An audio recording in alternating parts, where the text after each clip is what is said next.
Hello guys, तो मेरा नाम अभिषेक है और आप सबका वेलकम है मेरे यूट्यूब चैनल पे।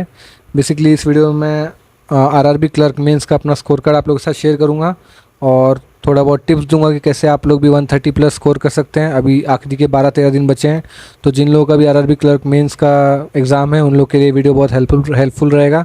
आरआरबी पीओ वालों के लिए भी हेल्पफुल रहेगा क्योंकि सेम स्ट्रेटजी मैंने आरआरबी पीओ आरआरबी क्लर्क में यूज़ की थी। तो सबसे पहले मेरा स्कोर कार्ड स्क्रीन पे शेयर कर रहा हूँ मैं, आप देख सकते हैं। इसमें रीजनिंग में मुझे 38.75 मार्क्स मिले थे और कॉन्ट में देख सकते हो 19 ही मार्क्स थे क्योंकि कॉन्ट का सेक्शन कैलकुलेटिव था। जिन्होंने भी last year RRB clerk mains दिया होगा उनको पता होगा। तो इस चीज़ के लिए भी आपको प्रिपेयर रहना है कि कभी कोई सेक्शन कैलकुलेटिव या ट्रिकी या लेंदी भी आ सकता है। ओवरऑल मेरे 130.94 मार्क्स हैं। इसमें कंप्यूटर में भी डिसेंट है और इंग्लिश में भी 30 प्लस मार्क्स है। जीए में 15.5 मार्क्स हैं। ठीक है, तो ये तो हो गया मेरा स्कोर कार्ड।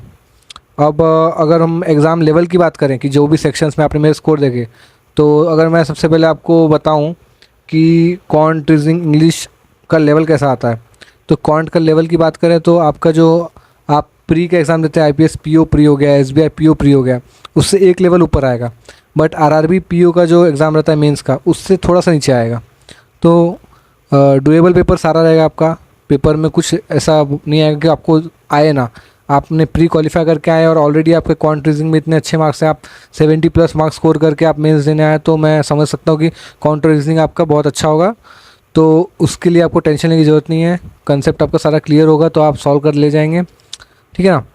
बाकी इंग्लिश भी डुएबल आता है, बहुत टफ नहीं आता। 25 प्लस आप आराम से अटैम्प्ट कर सकते हैं। मैंने 34 अटैम्प्ट किए थे, तो कुछ 30 अराउंड मार्क्स मिले थे मुझे। तो एग्ज़ाम लेवल तो ऐसा कुछ ट्रिकी नहीं आता है, पेपर इजी आएगा, आप उससे निश्चिंत रहिए। उसके अलावा अगर मैं मार्क्स डिस्ट्रीब्यूशन की बात करूं कि कौन से सेक्शन में क्या आता है, तो अगर सबसे पहले क्वांट से बात करें तो क्वांट में आपके 10 से 12 जो है वो स्पीड मैथ के क्वेश्चंस आएंगे, जिसमें कि आपका अप्रॉक्सीमेशन रहेगा, क्वाड्रेटिक रहेगा या नंबर सीरीज रह सकता है।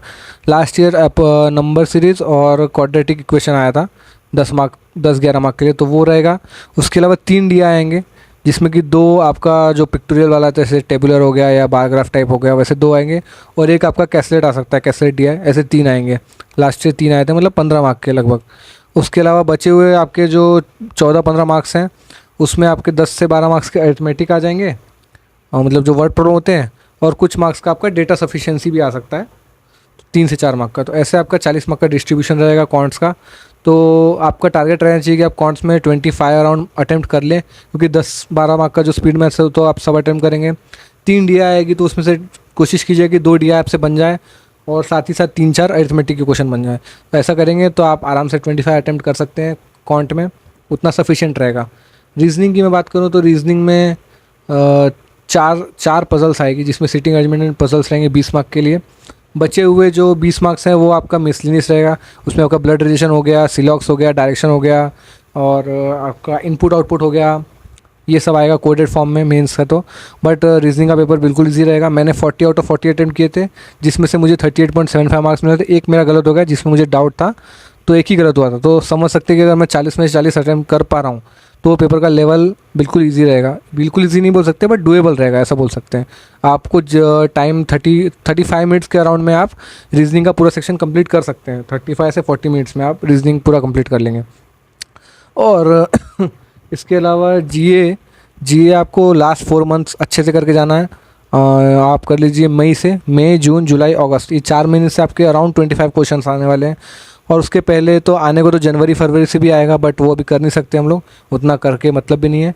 आप लास्ट 4 मंथ का जीए करके जाइए। अभी 10 से 12 दिन है, रिवीजन 2 से 3 बार कर लीजिएगा। एंड कंप्यूटर का लेवल भी क्लर्क का है तो ईजी आएगा, टेंशन लेने की ज़रूरत नहीं है।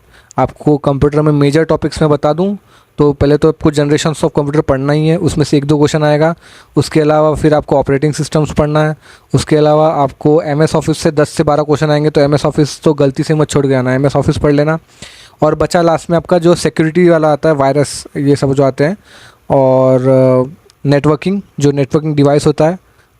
इन सब टॉपिक में से जो 4-5 टॉपिक मैंने बताए हैं, ये मेजर टॉपिक्स है। 40 में से अराउंड 30 क्वेश्चन इसमें से आएगा, तो ये आपको अच्छे से प्रिपेयर करके जाना है। अभी आप लोगों के पास टाइम है।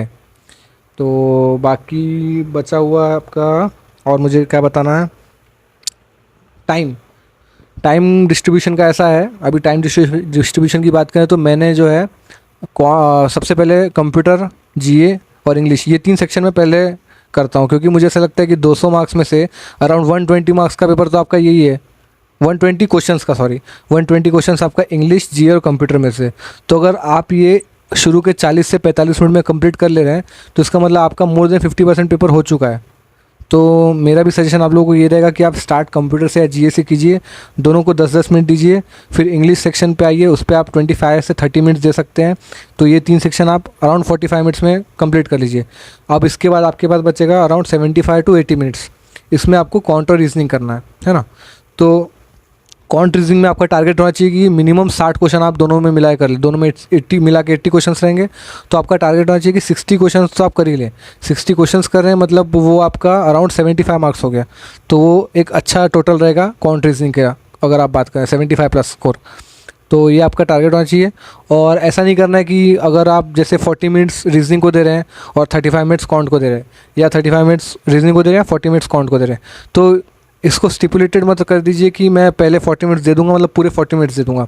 सपोज़ कीजिए आपका रीजनिंग सेक्शन हार्ड आ गया, थोड़ा सा पजल ट्रिकी आ गई, तो आपको फ्लेक्सिबल होना है और तुरंत काउंट पर स्विच करना है। आपसे जितना बन रहा है एक राउंड में आप पहले उतना बना लीजिए, चाहे कोई भी सेक्शन आप चालू कर रहे हैं, आपसे जितना बन रहा है उतना आप बना लीजिए। सपोज़ आप रीजनिंग से स्टार्ट किया, आपके शुरू में 20-25 क्वेश्चन ईजिली बन गए, तो आप बचे हुए क्वेश्चन पे तुरंत मत जाइए। आपको लग रहा है कि फंस सकता हूँ तो आप तुरंत क्वांट पे स्विच कीजिए, वहाँ पे जो इजी पार्ट है, स्पीड मैथ्स हो गया, डीआई हो गया, वो बना लीजिए, फिर आप रीजनिंग पे आके पजल सॉल्व करके वापस क्वांट पे जाए। तो ऐसे फ्लेक्सिबल होना पड़ेगा आपको सेक्शन में स्विच करने के लिए। तो ऐसा आप लोगों का होना चाहिए। और आप लोगों को सबसे पहली बार पैनिक नहीं करना है, आपको कॉन्फिडेंट रहना है, क्योंकि पेपर ईजी आएगा ऐसा सोच के जाना है। आप कर लेंगे, आप वहाँ तक पहुँचे हैं तो डेफिनेटली आपका बेस स्ट्रांग होगा, तभी आप वहाँ पहुँचे मेंस देने के लिए। तो आपको अपने ऊपर कॉन्फिडेंस रखना है कि मैं जो भी क्वेश्चन चूज़ करूँगा बना लूँगा, कहीं स्टक नहीं होना है। अगर आपका पेपर स्मूथली 120 मिनट चल गया तो डेफिनेटली आप 130 प्लस स्कोर कर लेंगे। अगर आप कहीं फंस गए और आपका 4 से 5 मिनट वेस्ट हो गया तो फिर प्रॉब्लम हो सकती है। इसलिए आपको बस अपना पेपर स्मूथली सॉल्व करना है और कहीं स्टक नहीं होना है, और अपने ऊपर कॉन्फिडेंस रखिए कि आप कर सकते हैं, तभी आप कर पाएंगे। ठीक है ना। तो इतना ही मुझे बताना था, बाकी थैंक यू। वीडियो अच्छा लगा तो लाइक कीजिए और चैनल को सब्सक्राइब कीजिए, और कुछ भी आप लोगों का डाउट रहे तो आप पूछ सकते हैं। ठीक है, थैंक यू।